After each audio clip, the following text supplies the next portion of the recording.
Hello again everybody, welcome back to Quick K-Pop Basics. Today we are doing a chest isolation roll, which is very similar to the shoulder one we did yesterday. It's just bigger. Yep, so all our focus is going to be right here on the rib cage for today. So we're going to push over towards the right side first, keep the upper body straight, forget about the legs, they're not important right now. We're isolating the chest, okay? Now we're going to lift the chest up high and forward.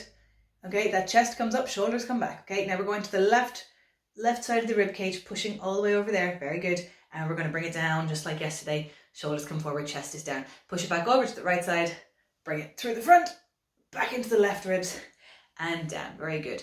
And all we do then is we smooth it out and speed it up to build up that chest shape. Okay, so it's just a bigger version of that shoulder roll we did yesterday by moving the emphasis down to the rib cage. And that is your chest isolation roll. Well done on today. I will see you again in the next video real soon. Bye bye.